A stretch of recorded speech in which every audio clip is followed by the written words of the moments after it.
everyone. Welcome to the second episode of PAULifestyle.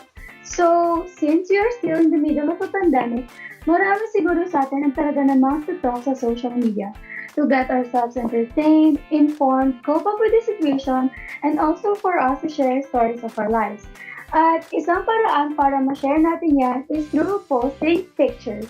Pero what can we do to still achieve nice shots for our IG and Facebook stories and posts kahit nasa bahay lang tayo? Kaya naman, we'll talk about everything you need to know about basic photography for our episode today, Picture Perfect. I'm Alexis Dela Cruz, your feeling photographer host for today. So, simulan na natin? Our guest, Julienne Gregorio, is a hardworking film and TV producer and freelance photographer. She has a huge passion for storytelling through the photos she takes. Her photography journey began when she was young, and her father was the one who had inspired her to take photos. Always the one who loved capturing our candid moments. I remember from childhood, he was always holding a camcorder or a digital camera, and he was always taking photos and videos of me and my sister. Actually, most of those photos and videos nasa kanya pa until now. And he was always up to date with the latest gadgets when it came to photography. So he shared all those things with us, and he believed that it's important for us to capture moments that we love so that we can keep them forever. When her dad had let her try his DSLR camera, he noticed her admiration for it. And so when she decided to pursue photography, her dad eventually bought her camera of her own.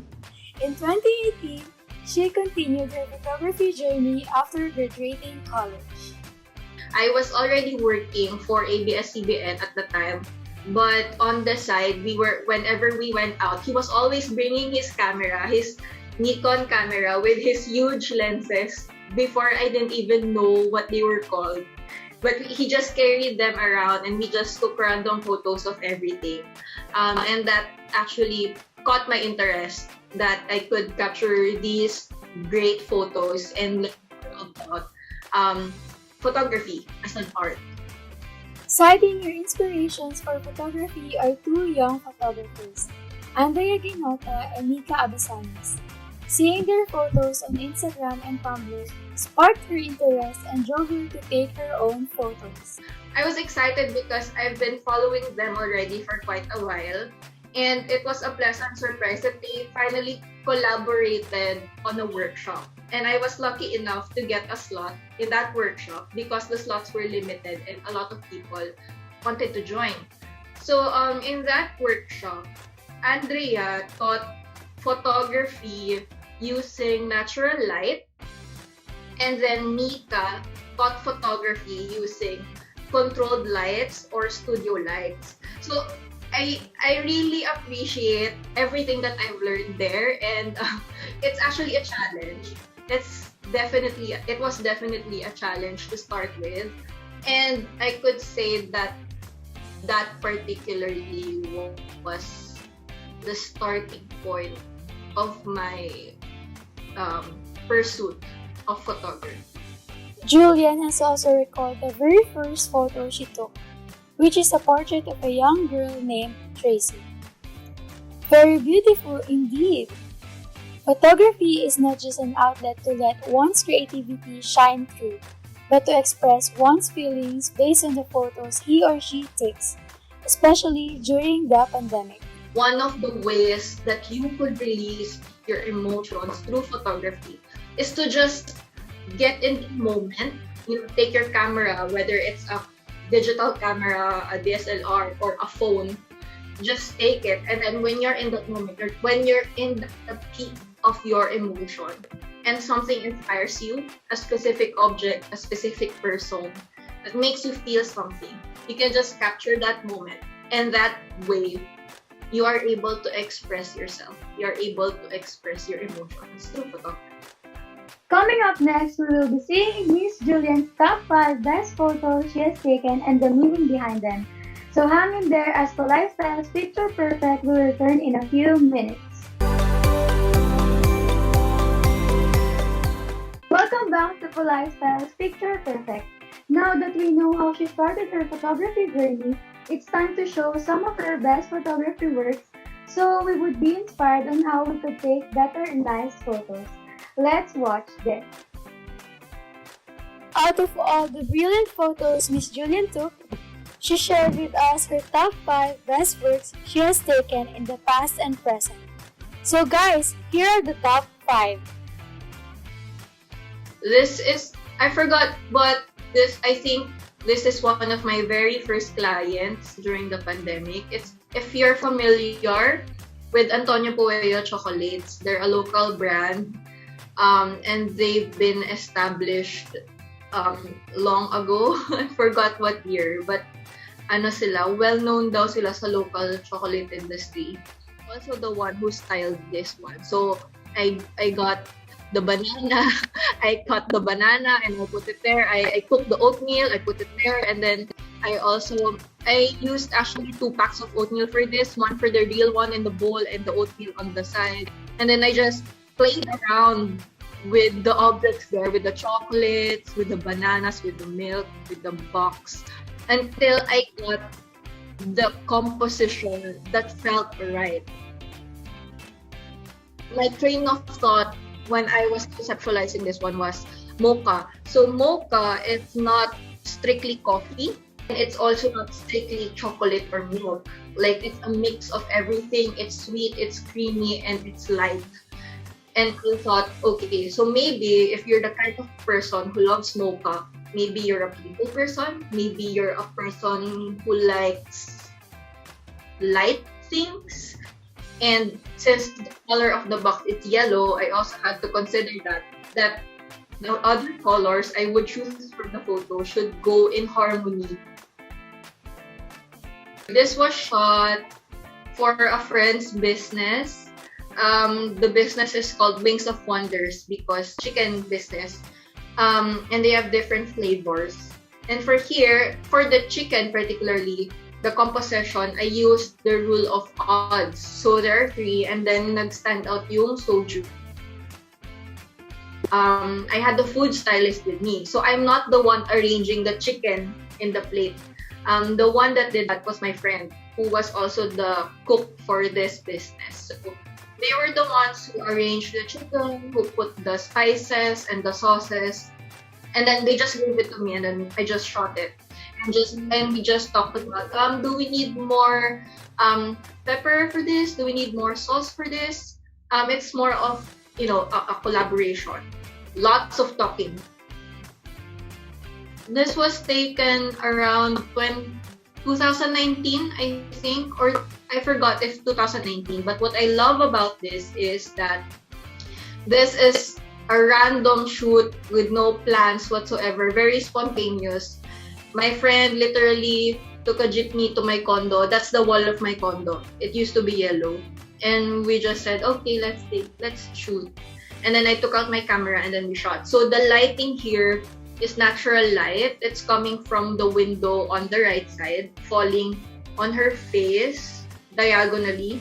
So her jaw, if you notice the left photo, her jawline is very defined because of the lighting. Because of the shadow. Hindi siya nag-contour dito. Literal, ang makeup lang niya ay kilay at lipstick photos. And I didn't edit these photos. I mean, no major editing. The only edit that I did is to tweak the colors. I lifted the yellows because my wall had a dull yellow color. Medyo pale. So I lifted the yellows and I left the reds. So it's more saturated than the raw photos. But basically, that's it. That's the only edit that. Well, those photographs are indeed aesthetically pleasing. Some of them really do make me crave for chicken wings and chocolate milkshake. But we will have a short break, so stay tuned for the tips and tricks as PAULifestyle Picture Perfect will be right back.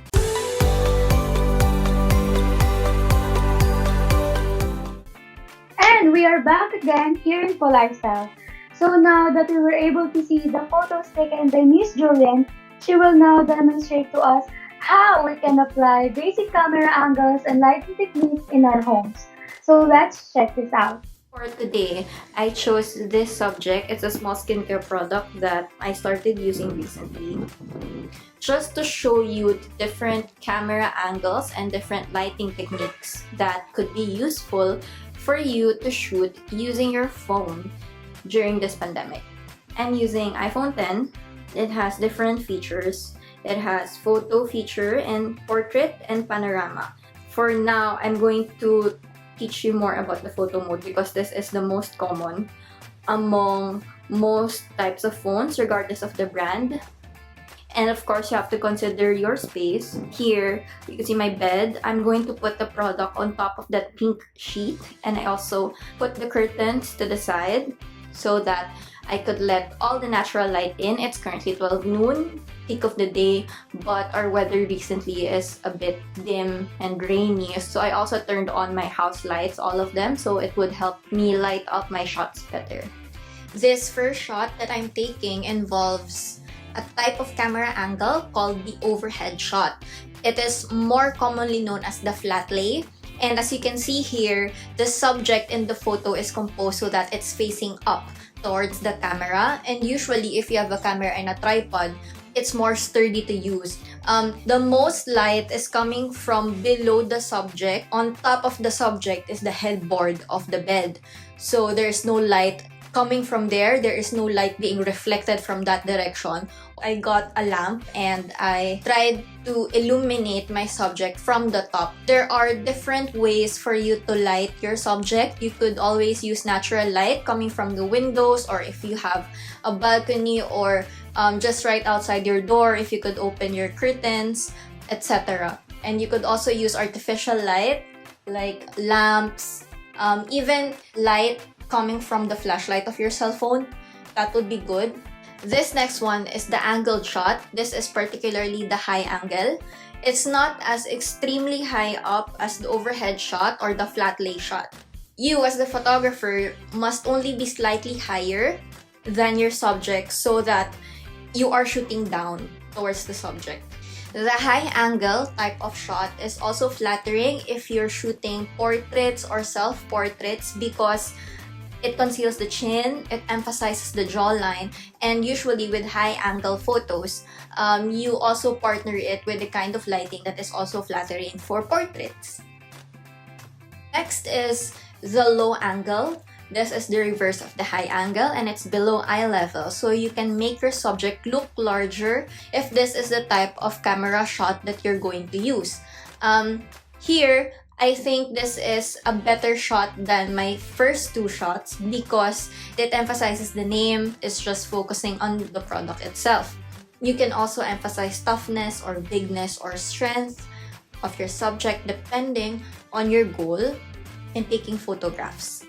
For natural lighting, it's just very important for you to find your light wherever you are, and it's more flattering for the face, especially if your lighting is situated just above the camera or just above the subject and at an angle or slightly to the side, not directly at the center. I hope you learned a few things from this demo, and thanks for having me. It was a very insightful tutorial, right?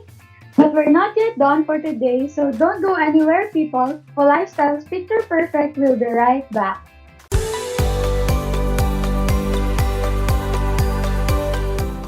And we are back. Marami na naman tayo natutunan today. Like me, I realized that learning photography is really a long process. But this has been a big step for us, especially to the aspiring photographers out there. That even we are in the comfort of our homes, we can still be creative in our own ways. And with that, I would like to remind everyone that St. Paul University, Quezon City is celebrating the Diamond Jubilee year. So definitely we will be seeing a lot of photos. Once again, I'm Alexis Dela Cruz, your feeling no learned photographer na host for today, and this has been PAULifestyle's Picture Perfect. Thank you for watching and see you all next time. Bye!